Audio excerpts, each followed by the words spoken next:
দর্শক আসসালামু আলাইকুম। আমি আপনাদের একটা জমি দেখানোর জন্য আজকে এসেছি মাঠে। এই যে আপনারা দেখতে পারতেছেন, এটা হচ্ছে একটা পেঁয়াজ ক্ষেত। এটাকে মূলত মুড়ি কাটা পেঁয়াজ বলা হয়। এই পেঁয়াজটা একটু অল্প দিনেই হয়ে যায়, খুব দ্রুতই বলা যায়।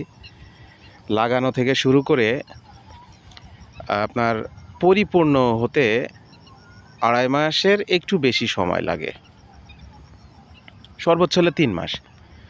এই ৯০ দিনের মধ্যে এই ফসলটা হয়ে যায়। তো আপনারা দেখতে পারতেছেন এই যে সুন্দর একটা পেঁয়াজ ক্ষেত।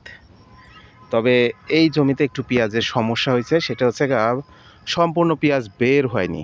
হয়তো কোনো কারণবশত পেঁয়াজ নষ্ট হয়ে গেছে। দেখতেছেন মাঝে মাঝে একটু ফাঁকা অংশ কিন্তু দেখা যাচ্ছে। এর বিশাল বড় একটা পেঁয়াজ ক্ষেত দেখতেছেন, এই যে অনেক বড় একটা লম্বা জমিতে পেঁয়াজ লাগানো হয়েছে। এই বয়স এমন বেশি না, কিন্তু এই পেঁয়াজের কৃষক মূলত এখানে নেই, তাই আমি কতদিন বয়স হয়েছে এক্স্যাক্ট সেটা আপনাদের জানাতে পারতেছি না। তবে অল্প দিনের মধ্যেই এই গাছগুলো খুব দ্রুত বড় হয়ে যায়।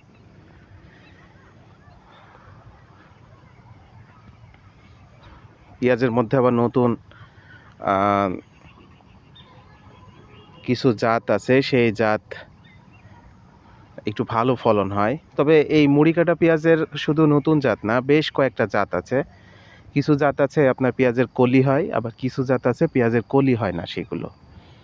এই জমির মধ্যে আবার দেখেন, এই যে আপনার ধনে পাতা, এই যে দেখতেছেন ধনে পাতা জমির মধ্য দিয়ে অল্প করে বীজ ছিটায় দিছে এই কৃষক, যাতে বড় হলে এইগুলো খুব সহজে তুলে নিতে পারে। একসাথে দুইটা ফসল বলা যায়।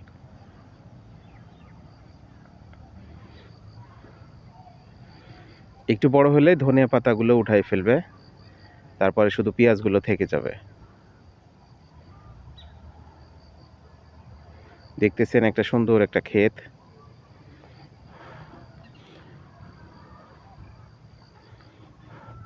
জমিটা মূলত সেচ দেওয়া হয়েছে, সেচের কারণে মাটিতে একটু ভেজা ভেজা লাগতেছে।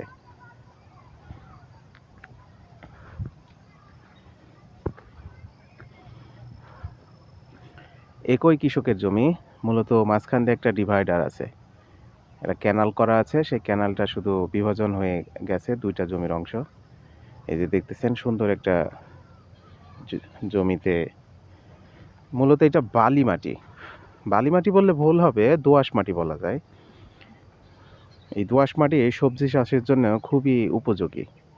যে কোনো ধরনের সবজি এই দোআঁশ মাটিতে ফলানো যায়।